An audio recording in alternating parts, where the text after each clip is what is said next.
over much of England tonight, a rather cold night, which is a right bloody bore for me, I'll tell you. I don't know if it's just me, but I can't get any warmth out of those duvets. Oh, what happened to blankets, eh?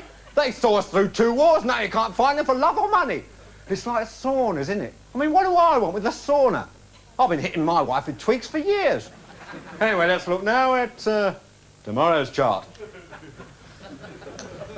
Rain, which is great news if you've been waiting 12 bloody weeks like I have for the asphalters to come and put their steaming black muck on all over the roof. I don't know which I'd rather have dripping through my bedroom, rain or hot tar. In northern areas and parts of Scotland, it'll be drier, milder weather, which means our mother will be able to get on the phone and bend my ear about buying a new spare room bed. I really thought when I bought her that nice house on the fast-eroding cliffs north of Aberdeen, we'd have a bit of peace. But no. Thanks to British Telecom, she can dial off-peak, which means right in the middle of your favourite television programme, for half the price of a packet of throat sweets. Makes you sick. Well, let's have a look now at the satellite photos.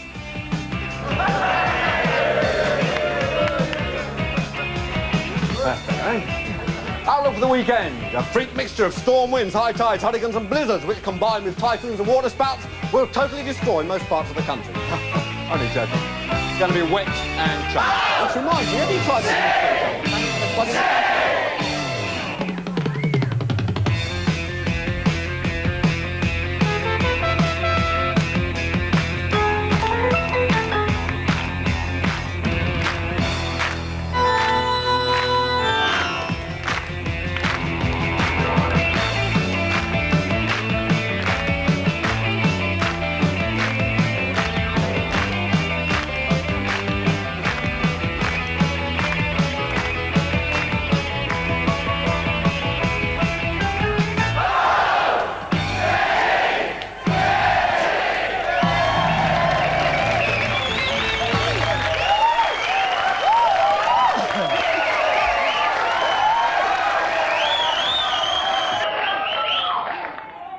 Good evening. For the professional broadcaster, perfect voice control is of paramount importance. That's why we never allow any drinking anywhere near this studio.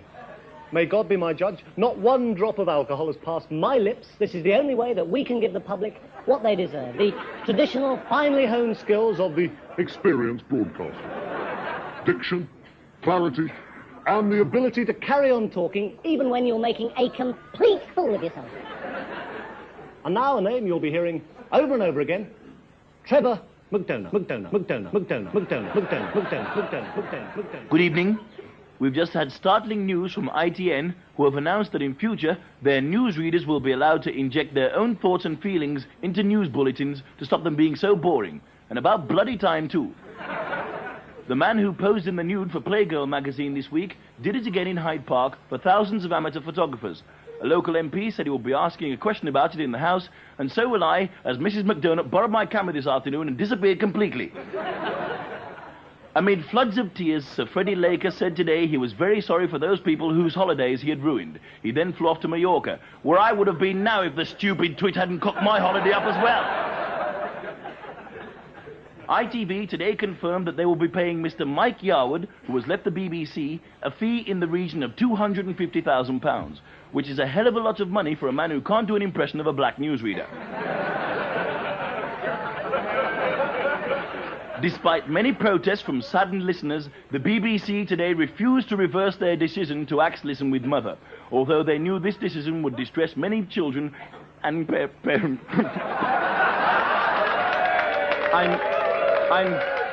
I'm most awfully sorry.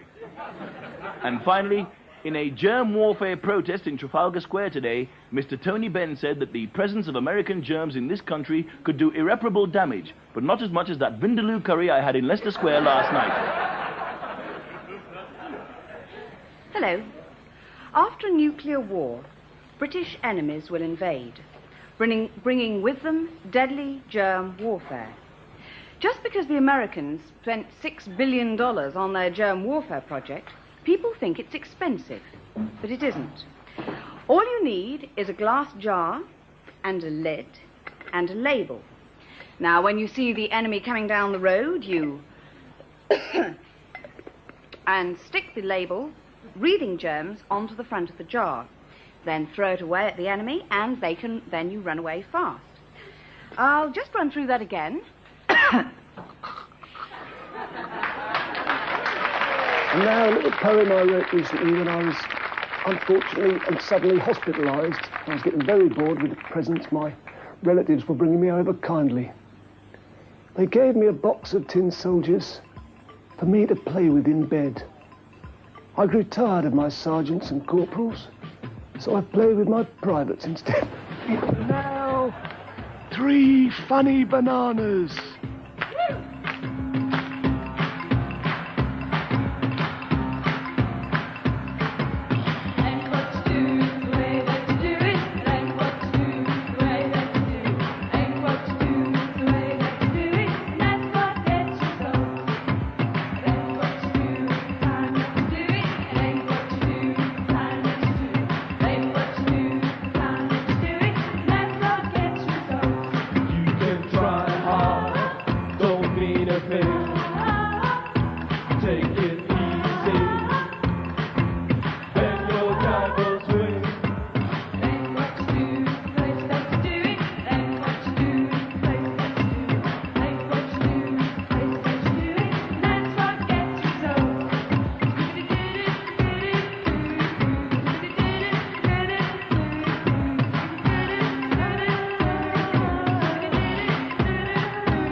Fantastic fun boy tree and Bananarama with It Ain't What You Do, It's the Way That... Yes, man, really dread zone. Now then, I'd just like to tell you that I was invited to play in a pro-celebrity golf match last week. They said, okay, Algernon, you can play Nicholas. So I took my trousers off and my case comes up next week. This is the stuff. Who needs biting satire when you got stuff like this? Excuse me, sir.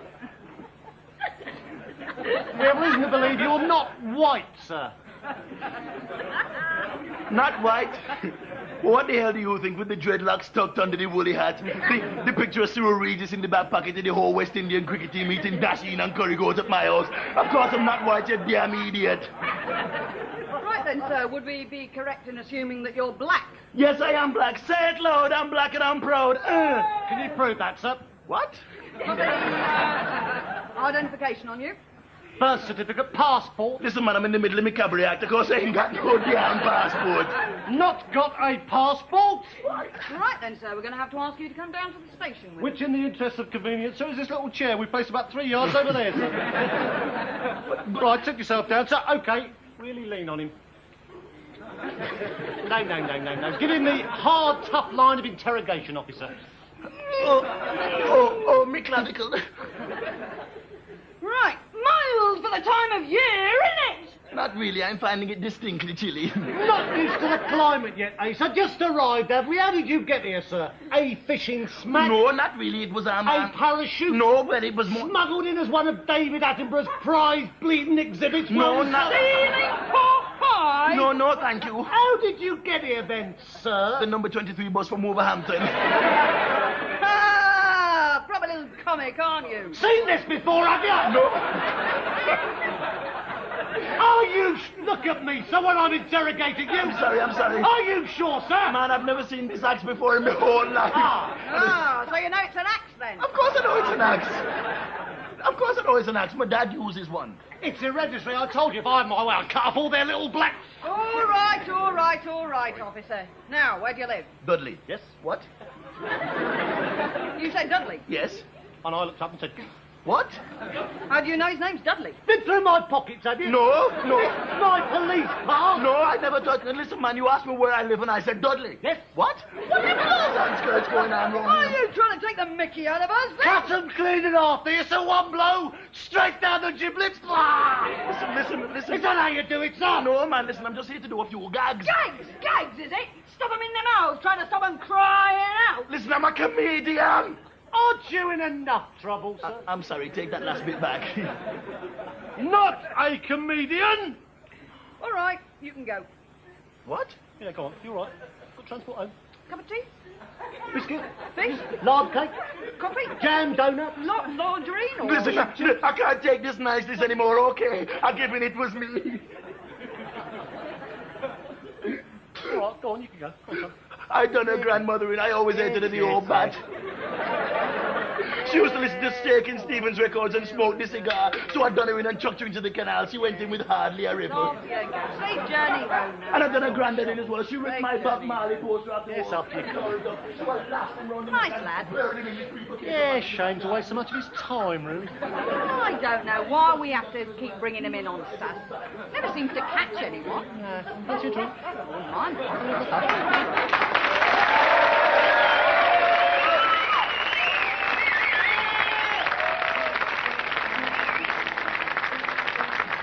No other bread is made quite like Bornhofen.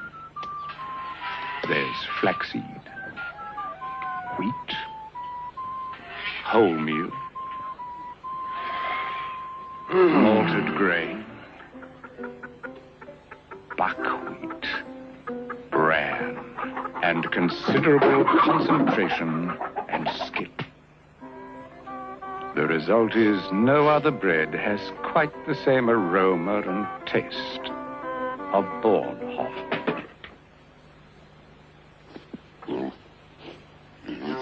Man does not live on bread alone, but with Bornhofen he comes close.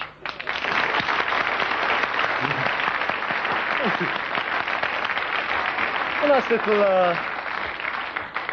little ad there from Australia. A lot of people don't get that one. They get about halfway through the show. If you remember last week, we showed you a clip from a top heavy metal heartthrob group from the mid-30s and asked you a number of searching questions about them. For the ANC Lion, thank you very much, thank you very, very, very much, thank you very much for the ANC Lion, thank you very, very, very much. Yeah, they haven't improved, have they? Yeah, watch it, pal. Some people just couldn't resist making comments about me.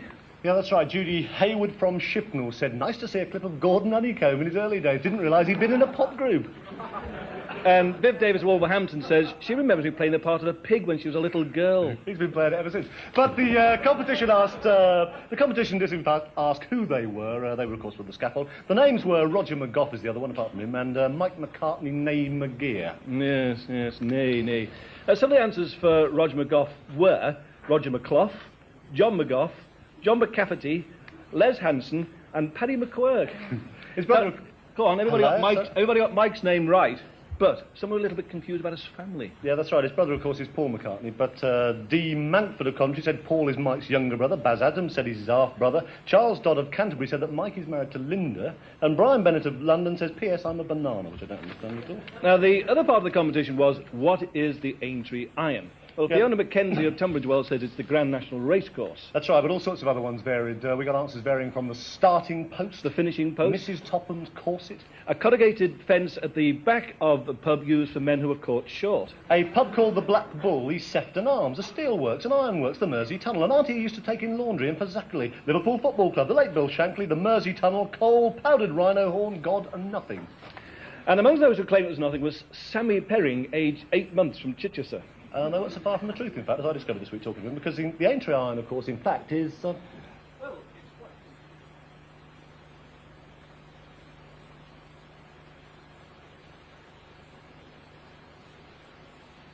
So there you are, that's really educational. The two who got the closest, we reckon, were Diane and John Eden from Middlesbrough with Mrs. Topham's corset, was sort of vaguely like what John was minding. T. Cunningham from Lincoln for powdered rhino horn, just because I like saying it. And Enrica Harabitovich of Leeds for an auntie who took in laundry in Vazacali. And I must say a special thanks to all of you who sent in a load of postcards that said, whatever you do, don't send me a bloody Queen LP. There now follows a party political broadcast.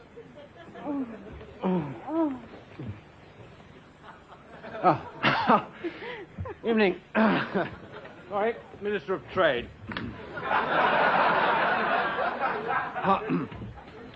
Good evening. I want to talk to those of you who are still awake tonight about the formation of a brand new political party. It will be based on a completely new concept in British politics: total honesty. For too long, politicians in Britain have had to spend valuable time denying allegations that they are lying, devious, and untrustworthy. Well, we're going to change all that. We shall admit that we are lying, devious, and untrustworthy. We're not going to pull the wool over the electorate's eyes. Why should we? It's insulting to you, the voter, and damaging to the nation's confidence. I assure you here and now that if any of our candidates have imperfections or liabilities of any kind, we shall be the first to admit it.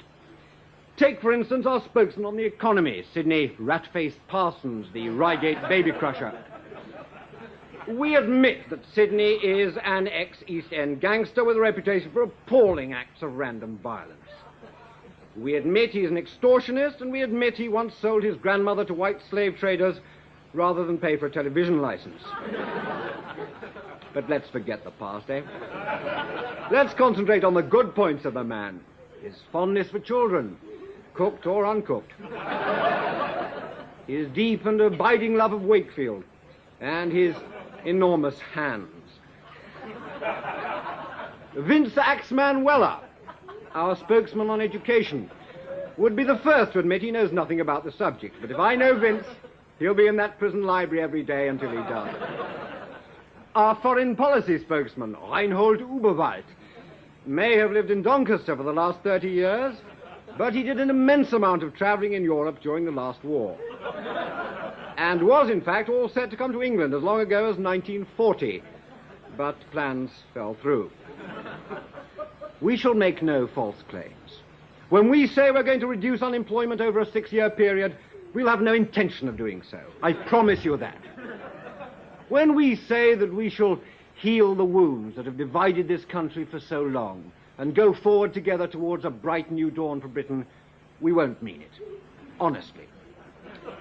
So if you can't make up your mind whether to vote Labour, Conservative, SDP, Liberal, or just saw your head off and jump in the river, remember there is an alternative. The Total Honesty Party. The party you know are lying. That was a party political broadcast on behalf of the Total Honesty Party. No, it wasn't. Yes, it was. No, it wasn't. Yes, it was. No, it wasn't. Yes, it was. It wasn't. It was. Yes, it was. It was. Yes, it was. It wasn't. It was. It definitely was. It was.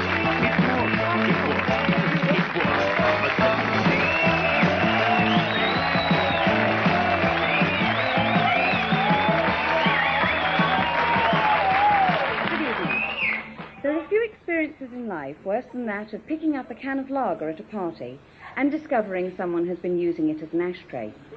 One such experience which is worse than this is being murdered. Over 3,000 people a year are murdered in Britain, and over 80% of them, it has been statistically proven, have never been to Wales. Why do more people not visit this glorious land of song? More than 1 in every 4 families owns 2 or more cars. How can they afford it? Most cars cost more than the average wage earner earns in a year, so how is it, in this age of poverty and breadline existence, that the British car industry isn't richer? Is the British worker less conciliatory today, or is he, as feminists believe women are nowadays, being willfully suppressed? In short, what is women's role in society? And how is modern woman coping with the ever-looming nuclear war? An impending doom which must cause concern and consternation for very few of the inhabitants of Stansted, who worry considerably more about the likelihood of their town becoming London's third airport. An airport which would indeed have very nearly no bearing at all on England's chances of winning the World Cup in Spain, and which would shed almost as little light on the rightful ownership of Gibraltar, still claimed by the Spanish people, many of whom are still homeless, and none of whom are ever likely to become members of the new SDP, whose teething problems we now consider, and whose manifesto is bound to ignore the large proportion of illegal immigrants now living in Denmark, a country which still relies almost entirely on its export of lager, which, when drunk from cans at a party, after people have been using them as ashtrays, is one of the least pleasant experiences in life.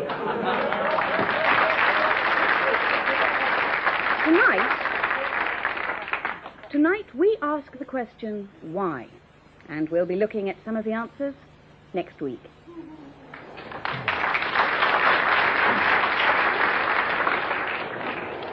Right, gentlemen, here we are. We're on common familiar ground, I think. Aye, the 11:15 from Euston to Birmingham New Street. Smack on time again. Brilliant. Getting up flood of steam through Watford, stripped up way, shoveling coal into the boiler. Yes, it is. Can we get on now? We're on the verge of a breakthrough after nearly 5 weeks, so we just got a few final details to thrash out.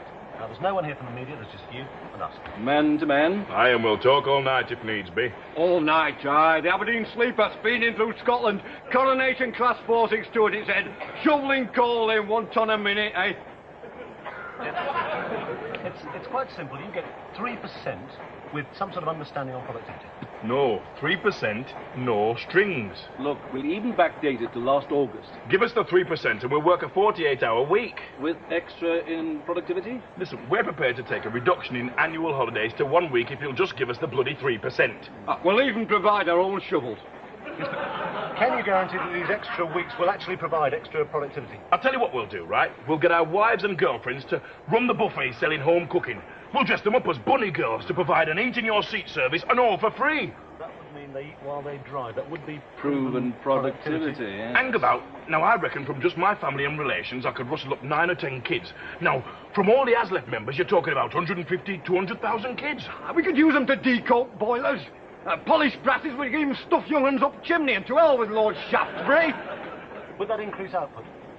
Yes, will we get more from a shift? Will there be less time wasting? And what about duty rostering? Look, we're prepared to work Sundays, bank holidays, including Christmas, and our week's annual holiday redecorating stations. Well, run Flying Scotsman for you all year round. Now, that's a magnificent engine, that.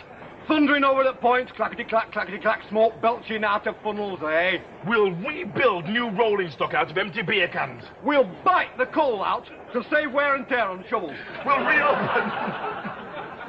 Sorry, you'll reopen what? This is not funny. No. We'll reopen the Axe branch lines and run them at our own expense. We'll let LNER members use our canteen again. We'll do all essential engineering work at night instead of sleeping. We'll wear top hats to drive main expresses. We'll carry the freight ourselves on our bikes so that the wagons can last longer. We'll carry divisional manager to work on a bed of spun silk. We'll do without lunch breaks, dinner breaks, tea breaks, supper breaks. We'll do without food altogether. We'll eat coal. No pensions, no retirements. We'll work till we drop. Longer if we have to. We'll even take a 4% reduction in our wages, the money to go into a special holiday fund for the British Rail chairman. Let's just recap. You're prepared to work a 48-hour working week. Aye. You'll have 1 week's holiday, which you'll work through. You'll also work weekends, bank holidays, and Christmas Day. You'll build rolling stock out of lager cans. You'll reopen branch lines. You'll work all through the night with your families if necessary. You'll take no breaks. You'll take no pensions and no retirement. And children and wives will work whenever necessary for free. And 4% of your agreed wage will be deducted at source and paid into a special holiday fund for the chairman of British Rail. That's right, fair enough. Sounds all right to me, lad. Aye. Aye.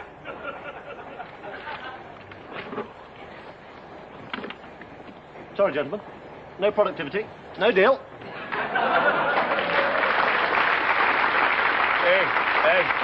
Hey, tell you what.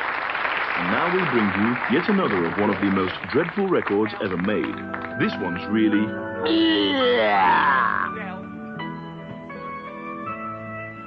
I guess it was about midnight when we arrived at the hospital.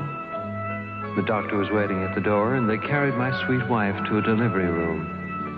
And I was left alone to walk the waiting room floor. And like all first-time fathers, I guess I was nervous, for my long-awaited son was about to arrive in this world. I even caught myself a little chuckle as I thought, you know something? It could be an old girl. But I could feel the weariness and tension mounting in me as I paced the room time and time again, and finally I reckon it got to me. And I sat down and placed my head in my hands, and then I looked up as the hall door swung open and the doctor entered with his head bowed low.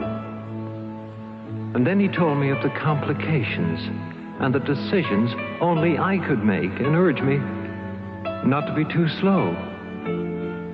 Oh, for a long, timeless moment, I stood there, staring at him in shock and disbelief. I mean, how could I tell him to save my wife or save my child when they both mean the whole world and everything to me? I excused myself and walked off down the little hall, and my footsteps carried me to the chapel door, and with an aching heart I entered. And with head bowed low, I just knelt down on the floor. Now, I know I never asked for very much, Lord, but if I could make you a deal, well, I guess you know what it would be. Let them both live their lives, and if you gotta take one, please let it be me. And then somehow I got to feeling a little better, and I hurried back down the hall. The doctor wasn't there, and as I wondered where he was, why, my legs gave way, and suddenly I began to fall. What was wrong, I wondered? Why was I lying there on the floor? Gosh, it seemed like an eternity until I looked up and I saw the doctor come running through the door. Well, he's bending over me now, and his eyes tell me that soon my life will be gone. And the only thing I can think of is that now he'll have to make that decision alone. But then he turns to his nurse and he says, it's too bad he won't know of the miracle that's happened, and that somehow they're both going to be all right.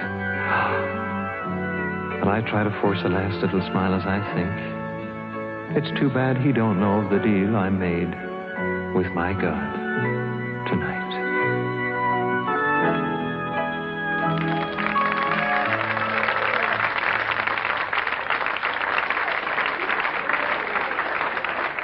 Good evening. I'm speaking to you tonight on behalf of SPOBAT, the Society for the Prevention of Boring Appeals on Television.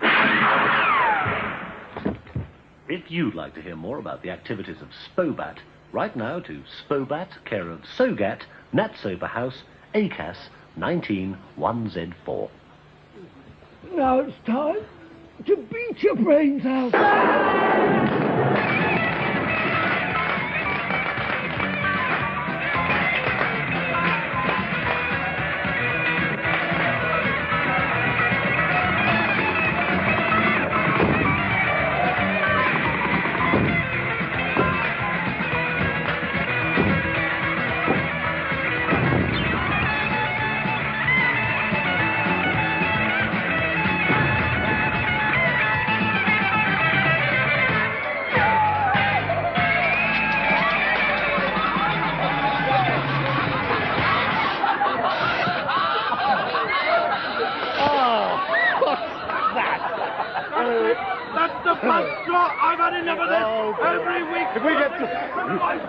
If we get through 13 weeks of this item, we'll have a serious riot. I should be very surprised.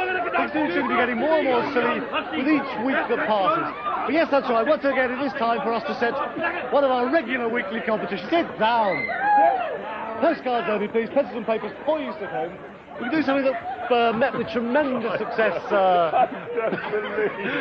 Tremendous success a couple of weeks ago when we tried this. We're going to show you 3 captions all about Valentine's Day, which is in about 7 minutes' time, girls. It'll be Valentine's Day. Woohoo! We're going to show you 3 captions. We want you to provide... Sorry, we're going to show you 3... It's not easy some weeks. We're going to show you 3 cartoons all about Valentine's Day, and we're going to ask you at home to provide captions to go with them in this week's competition. Right, got that. Well, this one's a really cool one. There's some old geezer coming home late at night, absolutely legless, with a little present for his wife, who obviously isn't very impressed. Is he very impressed by his Valentine card at all? No. OK, we want a caption to go with that one. This one, I've no idea what's happening with this one. It seems to have nothing to do with Valentine's Day, so I think it's... Maid Marian, I'm not quite sure what it's have to do with Valentine's Day. Anyway, she's obviously firing... some sort of dart into Robin Hood's medieval equivalent of Cupid's arrow, yeah. Yes, yes. This one's got the old Valentine card on, but it's got the initials Katanga on. So it stands for Katanga. So I presume we want to know what you reckon those initials actually stand for. The prizes are rather well... The prizes are really great. The first prize, of course, is this wonderful character. It's obviously Queen's Greatest Flicks, which is a cassette of Queen's video. It's absolutely okay.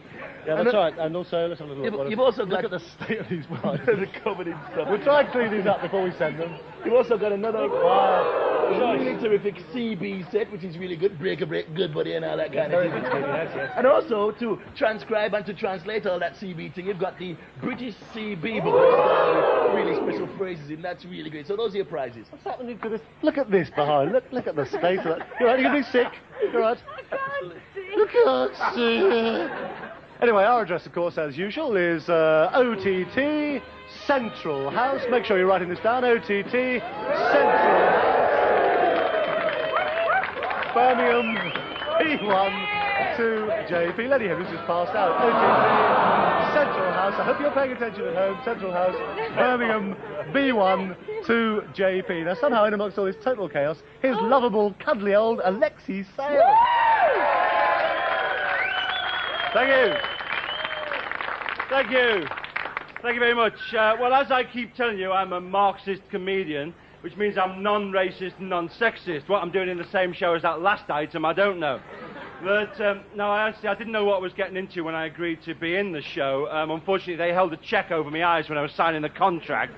So I didn't know what I was doing. I actually do a lot of work for charity these days. I'm actually working with the SDP. I've just been to an SDP fundraising. They had a sale of used Volvos. And also, as you know, this year has been designated the International Year of the Disabled Judge. So I'm doing a lot of work for that. I also do a lot of work for kids. I spend part of my day working in a creche. I know most of you think a creche is a car accident in Knightsbridge. I like working with kids, you know, because I remember my own childhood. I mean, wasn't your childhood wonderful? Do you remember it? You know, when you used to go up to your bedroom and you'd lock the door, you know, and then you'd stand there and just your junior wife runs looking at yourself, wouldn't you? Hey, going, ooh, you're not nice in them dirty girls, you are. Yeah, you're smiling, I can see that you did, yeah, hey. It's all coming back to you now, isn't it, hey? And you get your mum's lipstick and you put it round your mouth, wouldn't you, hey? And you draw lines all round your nipples, that's it, yeah. Big bow on your belly button, yeah, you're squirming in your seat, it's all coming back now, innit, eh? And you get your underpants, you pull them up tight underneath your armpits like that, right? You get your dad's crash helmet and you jam it on your head really tight, yeah? It's a wonderful thing, childhood, isn't it? Pretty about the head, right? And you get a big pair of industrial gauntlets, you pull them on really tight. Great big pair of fishing wellies, rubber ones, you pull them up over your thighs, you know what I mean? They fit your hips really snug, wouldn't they, eh? Yeah. I can see some knowing smiles over there, yeah. You rub them all over your thighs. You tiptoe downstairs to the kitchen, you get a tin of oxtail soup, you open the oxtail soup quiet as a mouse, and then you pour the oxtail soup into your fishing wellies, wouldn't you, that's right? And you jump up and down, you bang your head on the wall, wouldn't you?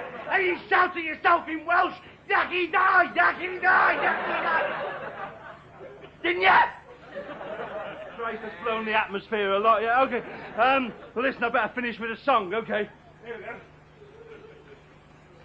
Naughty Norman's come to stay. Oh, what a happy life. Naughty Norman's come to play. Better hide the bread knife.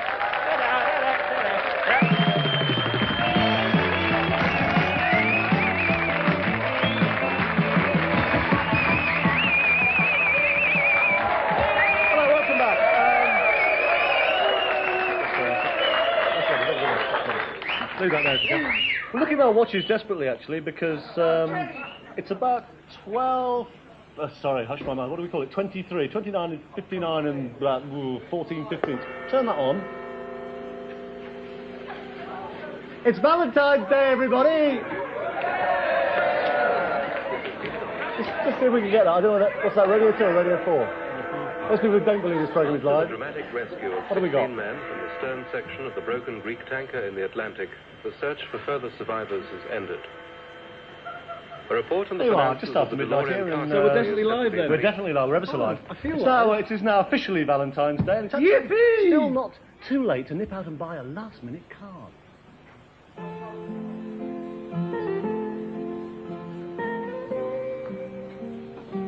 Excuse me. I'm looking for a Valentine's card for my girlfriend. I'm hoping you can help me choose one. Certainly. Thank you. What's her favourite colour? Oh, pink, I think. And her birth sign? Oh, I know that. Sagittarius. Does she prefer puppies or kittens? Kittens, I'd have thought. Little furry, cuddly kittens. And does she like romantic poetry? I'm sure she does, yes. Something along the lines of, my darling, my own sweet Valentine, I send you this loving refrain. I adore your heavenly kisses when we're bonking away like a train. Not quite that romantic, I don't think. It's a bit too romantic, I think. Does she enjoy love play? She goes to the theatre occasionally. Is she very active? She likes knitting. Does she prefer rubber or leather? I think it's wool mainly she uses. Does she ever tie you up? Only when she's winding it too fast to Does she ever parade around in front of you wearing only sexy underwear? Well, I'm not quite sure what this has got to do with me. How many times can you manage it? I've only come in to buy Valentine's card. Do you mind? Oh, I'm so terribly sorry. Oh. Please forgive me. I'd just like a card, please. Yes, I'm sorry. Well, I'm sure we've got just the thing for you. I hope so, please. It's soft, Soft, and it's pink, pink. and it wobbles. Wobbles? It's a blamon. Oh!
All right. Now, what I'm being, ladies and gentlemen, I'm being psychic tonight.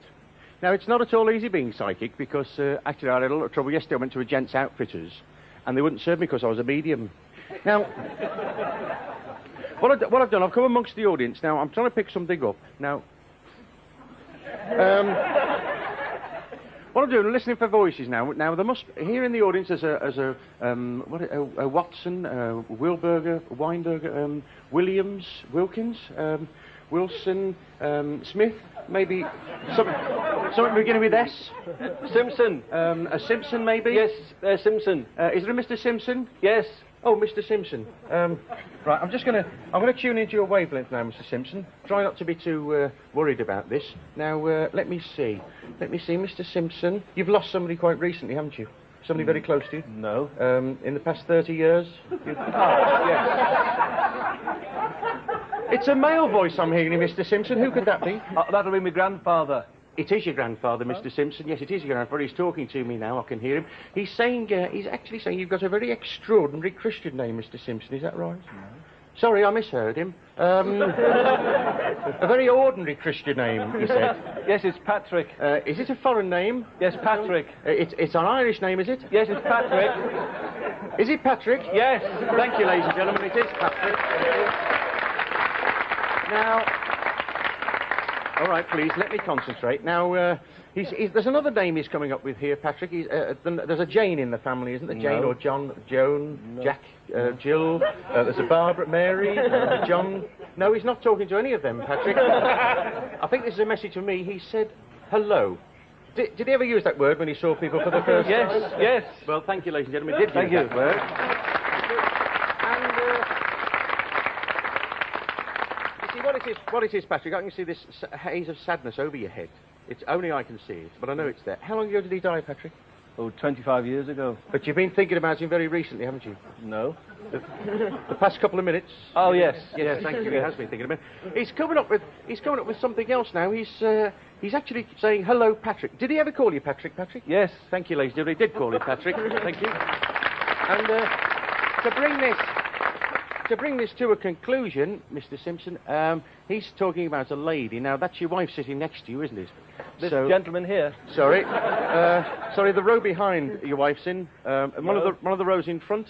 No. She's in the audience tonight, though, isn't she, your wife? No. You are married, though, aren't you, Mr. Simpson? No. And that's why you haven't brought your wife with you tonight? Yes. Well, thank you, ladies and gentlemen. That concludes the experiment. Thank you, Mr. Simpson.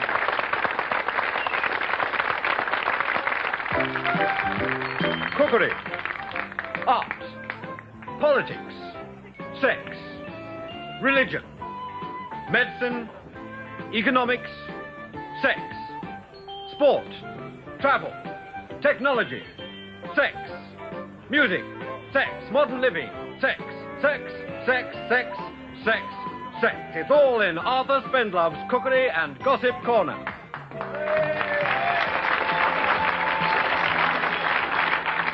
Hello, friends. I'm so excited to be here on OTT tonight. I've followed the programme ever since it wasn't taken off, and I love it. It's the sort of comedy I like, this and Panorama. It's a bit rude, but I don't care, you know. I'm into bottoms. And all that silly fuss they made early on about the men with balloons in front of their willies, or was it the other way around? I can't remember. Couldn't quite see on my set, couldn't get close enough. Anyway, I was thrilled when little Chris Tarrant, who's the only really gay one on the show, really gay, asked me to come on and present a regular cookery column for 1 week. Well, quite frankly, it couldn't come at a better time, because I've been at it all week trying to get Aslef and the NUR together.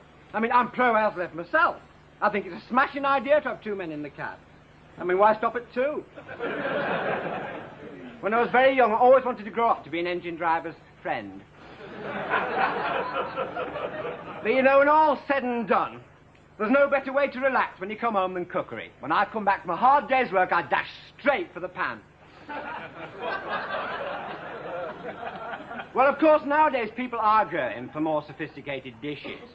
Even Marks and Spencer do goat's ear souffle these days, and that's only in the shirt department.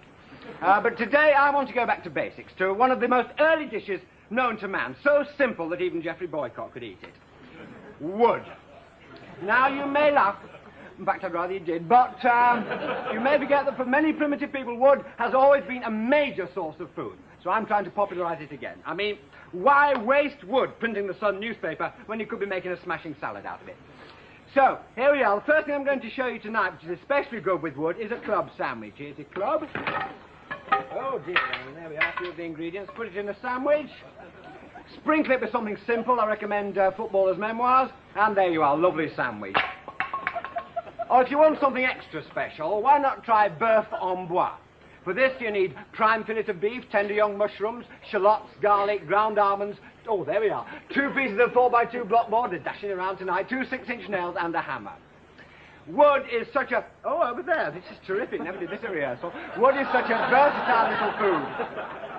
If you want, you can have... Oh! that one's not got autocue on.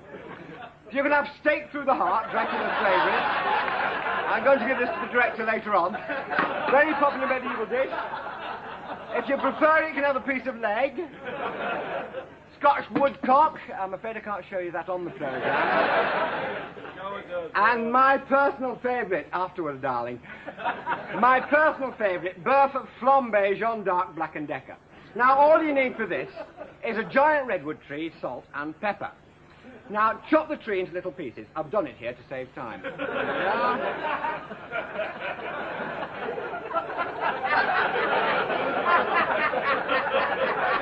Season well and pop it in the oven. There we go. Lovely. And put it on gas mark 6. Now, the great advantage of wood is that it does heat up very quickly. Within seconds, it's ready for your wife to serve it up to the guests. Hello, darling. That's right. That's it. 20 lots of hollandaise sauce. Whoopsie daisy. Well, there we are. Just a few of the delights in store for you. Oh, you don't butcher that squirter. I'll be back in 3 years' time to talk to you about cooking. Shut up! I'll be back in 3 years' time to talk to you about cooking in prison. Bye-bye.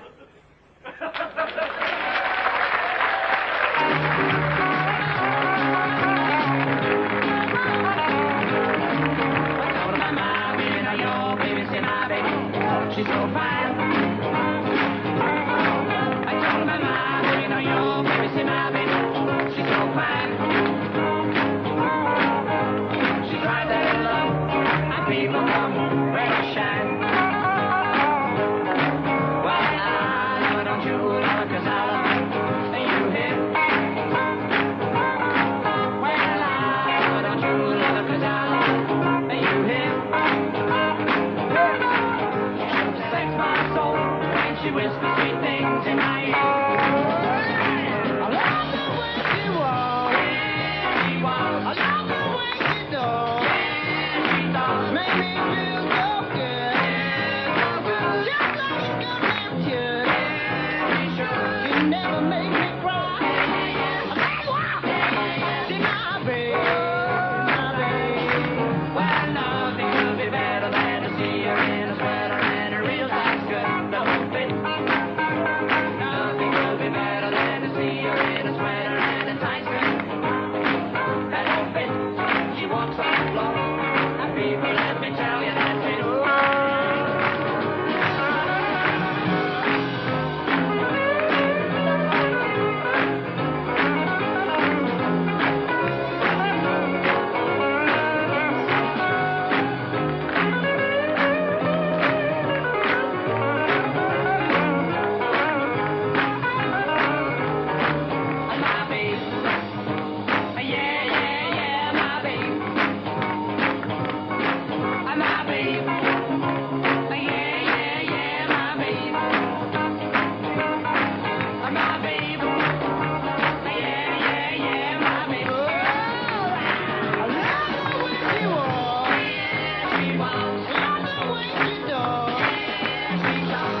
From about 1837, very young-looking Stevie Wonder. But now, finally tonight, will you re-welcome Africa's leading impressionist tonight, Joshua Yarlog, Goes Disco!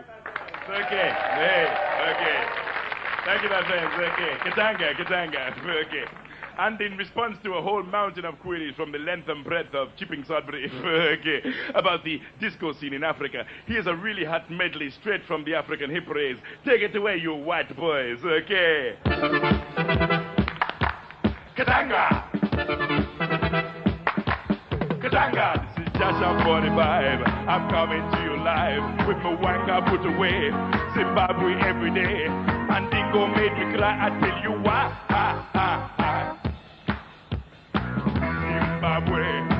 Zimbabwe, Mugabe, Kampala, Hukatanga, Zimbabwe, Sintole, eat bacon, egg and banga. Rock that sax, okay? Run, cause none on your bum. The popo anga beat, the ranges